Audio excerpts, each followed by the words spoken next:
Buenos días, buenas tardes, buenas noches. Estamos aquí en este espacio de análisis constructivo y vamos a analizar la situación entre México y Estados Unidos luego de que Donald Trump haya autorizado la imposición del 25% sobre productos que vende México a Estados Unidos, el 25% de aranceles. Eh, Sin lugar a dudas, es una situación bastante complicada para México en un panorama que está un poco adverso, debido a que México tiene problemas en su déficit fiscal y va a seguir presentando problemas en su gasto público porque hemos tenido excesos en varios rubros, en infraestructura y en el gasto social, en lo que respecta a los programas sociales que no me parecen un problema per se, pero sí son una fuente de pérdida de recursos importante en la medida en que no se haga sostenible este tipo de programas. O ahondar en el asunto de que la imposición de estos aranceles no queda realmente clara hasta el momento en que la Casa Blanca emite este comunicado tan importante en el que atribuye a el gobierno de México una alianza entre los grupos delictivos del narcotráfico. Esta es una acusación bastante grave y muy importante, pero no sabemos realmente si esto es un bluff, si esto es realmente nada más una muletilla mediática que causa bastante impacto en el aspecto mediático, causa un impacto bastante elocuente en varios de los interlocutores de los medios de comunicación, tanto de Estados Unidos como de México. Y bien, creo que es importante ver esta nota en el que el presidente Trump sostiene que los grupos criminales ponen en peligro la seguridad nacional y la salud pública de Estados Unidos. Eh, y creo que es importante señalar que hay mucha verdad dentro de todo esto porque, vamos a decirlo de una manera bastante tersa, para que mucha gente que está simpatizando con este gobierno no lo tome a mal ni que piense que somos unos prianistas, fascistas y vendidos, pero es real que hay una alianza político-electoral de bajo impacto mediático dentro de los estados que le eran más adversos a Morena durante el sexenio pasado. Y esta estrategia de utilizar a los cárteles para movilizar social y políticamente a grandes masas para ejercer un voto en favor de cierto partido no es nueva. eh, Ha funcionado durante muchos años, pero conforme han pasado los años ha sido cada vez más evidente y cada vez más fuerte. Es un secreto a voces que muchos ya conocíamos. Esto también sucedió cuando se dio la elección de Peña Nieto en el 2012. Por eso, hasta cierto punto, creo que estamos tratando de ser tersos y de ser objetivos e imparciales, porque hay que decirlo con todas sus letras, a los de la oposición, los otrora preanistas que están en este halo de aplaudir a Trump por venir a intervenir en México, porque parece ser que esa es la verdadera intención de todos estos movimientos que parecen sanciones en contra de México.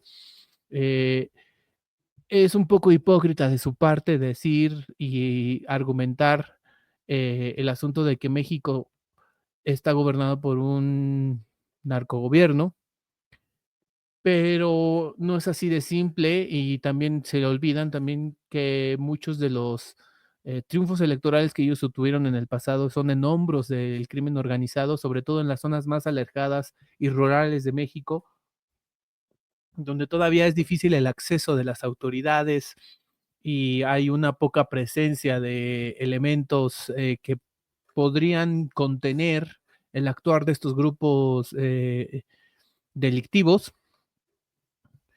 Y pues Estados Unidos se aventó la andanada de hablar al respecto, de acusar directamente al gobierno de México en el aspecto de que se mantiene una alianza que no se atreve a decir su nombre. Y es fundamental entender que por eso se da el carro completo en la elección de 2024, con la presencia de Casillas Zapato. Hay que ver las cosas de manera objetiva porque creo que estamos en un momento histórico bastante peligroso en el que tenemos el riesgo de caer en extremos ideológicos perniciosos que nos pueden hacer llegar a puntos de violencia irreversibles a los que claramente nadie le conviene llegar, no solamente entre México y Estados Unidos, sino también entre nosotros mismos, porque vivimos ambos países en un escenario político bastante eh, polarizado, mucho de ello en gran parte por los líderes carismáticos que accedieron al poder en los últimos años, ya sea Andrés Manuel López Obrador o Donald Trump.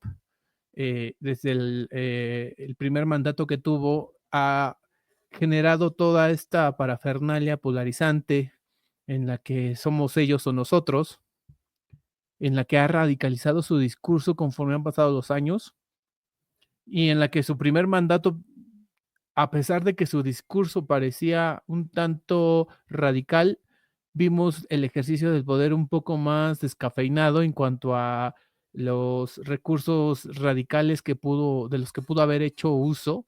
Y en este nuevo mandato, desde el principio se vio o se siente una hora bastante más radical y más de efectividad a la hora de ejecutar sus órdenes ejecutivas, valga la redundancia. Y creo que también queda muy claro que hay una parte que tiene que ver con los hilos conductores de toda la política que ha ejercido Trump respecto a México desde el momento en que declara a los cárteles de la droga como organizaciones terroristas. Y hay toda una parafernalia que se va a ir cumpliendo conforme pasen los días, conforme pasen los meses, con el aspecto de clasificar a los cárteles del narcotráfico como organizaciones terroristas, lo cual realmente hay que tomar muy en serio, que abre la posibilidad de una intervención directa en México del ejército estadounidense. Esto no es un juego, hay que tener bastante capacidad de análisis para entender que hay una andanada neoimperial en ejercicio del poder en la administración Trump.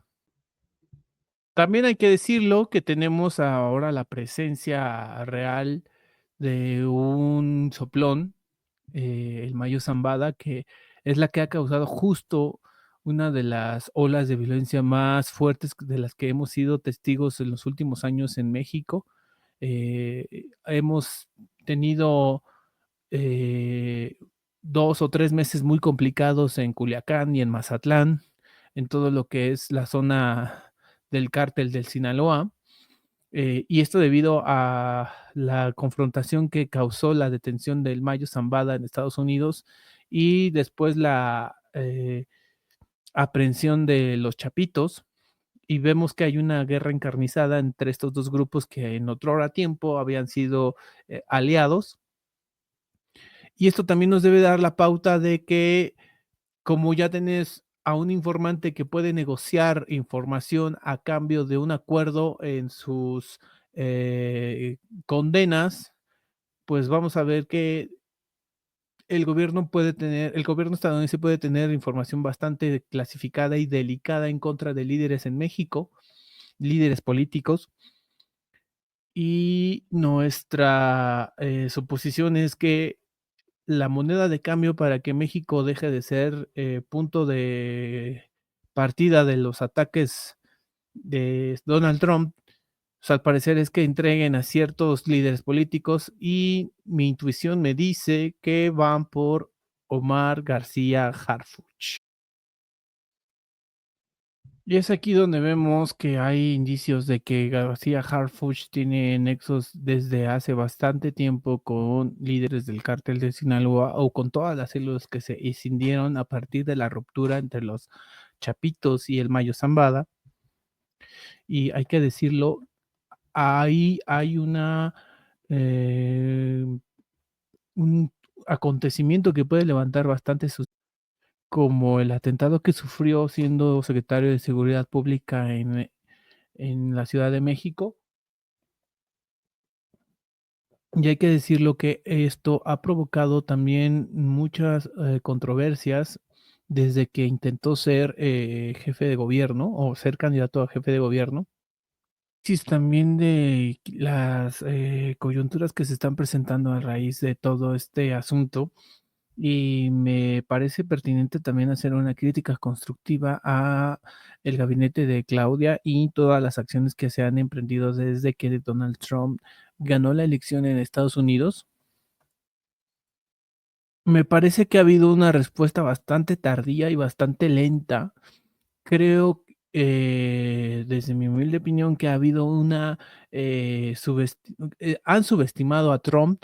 Pensaron que venía con una versión un poco descafeinada como la vez pasada, y creo que, no esperaban que, el séquito alrededor de Trump le diera luz verde para tomar estas acciones un poco violentas y agresivas en contra de México, pero que en los papeles se podría explicar muy bien por qué se están afectando muy claramente sus objetivos como nación. Y uno de los objetivos de Trump es reindustrializar a su país debido a la falta de empleos que sufre una gran parte, significativa de su población.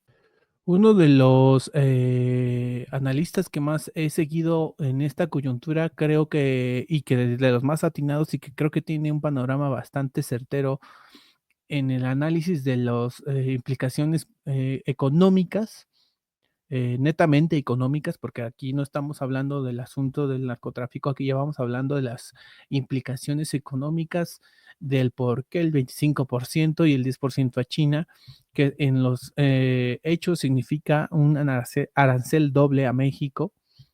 Y esto lo resume muy bien Levy en este tweet, que es del día 2 de febrero, apenitas hace unas horas. Y vamos a leerlo y analizarlo un poco, ¿no? A profundidad. ¿Por qué Estados Unidos solo pone un 10% a China y 25% a sus socios comerciales como México y Canadá? Pareciera que es algo ilógico y la respuesta aquí está. Estados Unidos quiere la inversión de China en su reindustrialización en Estados Unidos, no en México.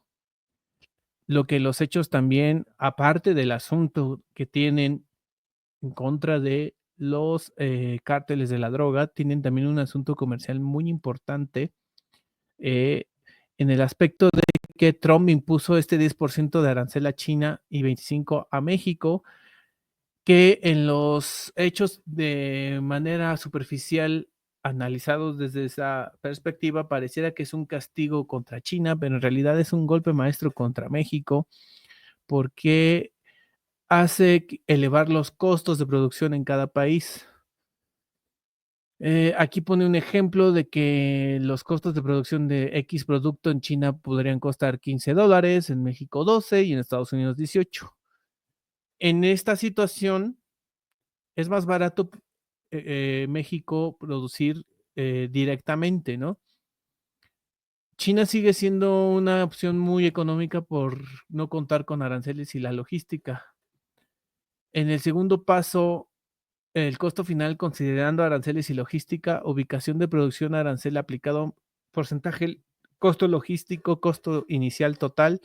A China se le está cobrando el 10%, es decir, $3 de impuesto. A México el 25%, es decir, $1, que son, subiría a 16% el valor de la producción. Aquí con este aspecto vamos a tener que China ya no es la opción más barata, sigue siendo más barato. México que Estados Unidos. El arancel oculto entre insumos chinos y México y Canadá, si una empresa, aquí está el truco, si una empresa usa insumos chinos para fabricar en México o Canadá, se suma ese otro 10% de arancel extra sobre estos insumos, lo que encarece aún más el costo final. La ubicación de esta producción, costo extra por insumos chinos en el total de la producción es de 0.60. Entonces México ahora tiene una producción de 16,60 centavos y Estados Unidos 18. En este panorama, México ya no es tan barato en su 16,60 contra 18,50 en Estados Unidos. Las empresas que dependen de estos insumos chinos ahora reconsiderarán producir en México. La prima de riesgo para hacer negocios en México encarecerá aún más. Recordemos que en los negocios internacionales hay primas de riesgo tanto del tipo de cambio como de los insumos. Acuérdense que las commodities tienen un mercado de futuros en el que algunas empresas compran o aseguran el precio de sus insumos a largo plazo.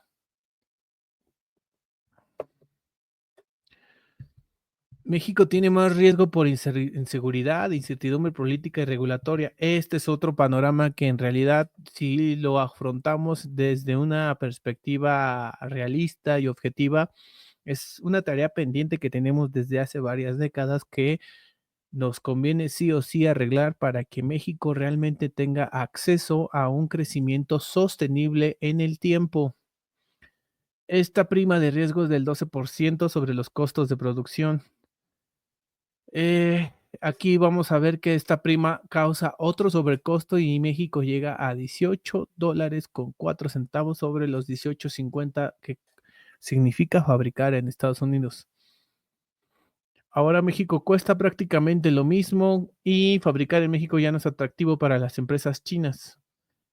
Vamos a concluir que este diseño de aranceles para atraer la inversión china y bloquear a México, con estos aranceles, Estados Unidos fuerza a las empresas chinas a tomar una decisión. Si siguen en China, sus costos aumentan por el arancel y la logística. Si buscan México, Canadá, el arancel del 25% más costos de insumos chinos, prima de riesgo, eliminan la ventaja de producir en México. Si invierten en Estados Unidos, evitan aranceles, tienen menor riesgo y reducen sus costos logísticos.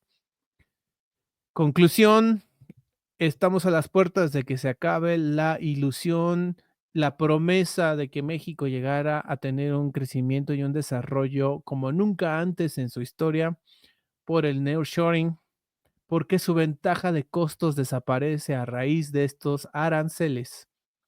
Me parece importante que, aparte del asunto del crimen organizado, tengamos en cuenta que esta es la verdadera lógica de los aranceles desde un sentido estrictamente comercial. Estados Unidos diseñó estos aranceles para atraer inversión y manufactura china a su territorio, evitando que se traslade a México o Canadá. Y este es el punto más importante del... Todavía no me queda claro y luego me la platican. No sé por qué el gabinete de la presidenta Claudia no reacciona.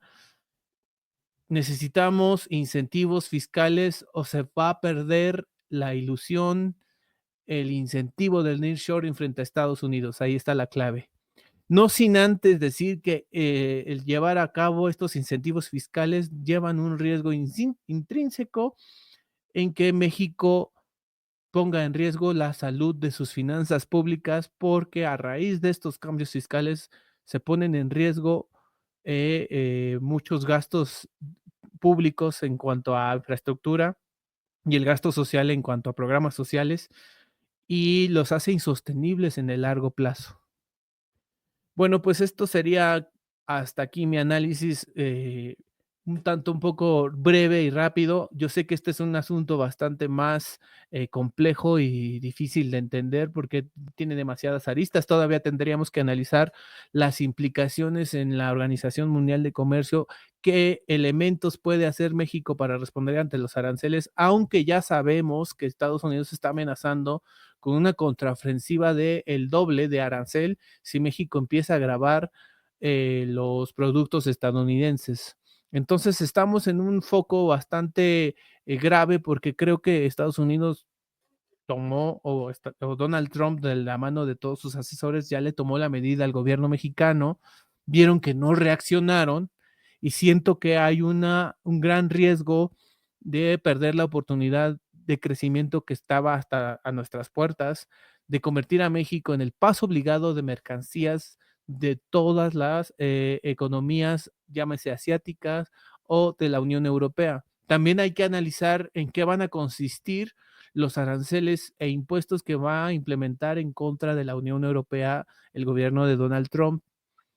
No hay que ser pesimistas, pero sí hay que ser realistas. Este movimiento causa un desajuste importante en las finanzas de México y va a causar una recesión económica si no se toman las medidas necesarias. Repito, el gobierno tiene que reaccionar con una estrategia bien premeditada que incluya a todos los sectores productivos y a todos los sectores políticos, incluyendo a la oposición pedorra que no pudo hacer nada para impedir que Morena tuviera el carro completo. Y pues pedirles también que tengan un poco de sentido común en todos los espectros ideológicos, ya sean de Morena o del PAN o de lo en el que tenemos que entender que una intervención directa contra México no le conviene a nadie. Sería mejor que nos pongamos el babero y hagamos realmente el trabajo que tenemos pendiente desde hace varias décadas, trabajo que no se ha hecho desde que los opositores estaban en el poder. No por ello estoy negando que López Obrador no hizo nada al respecto y su estrategia fue no hacer nada. Bueno, pues esto es todo. Muchas gracias por haber visto el video hasta este punto. Gracias.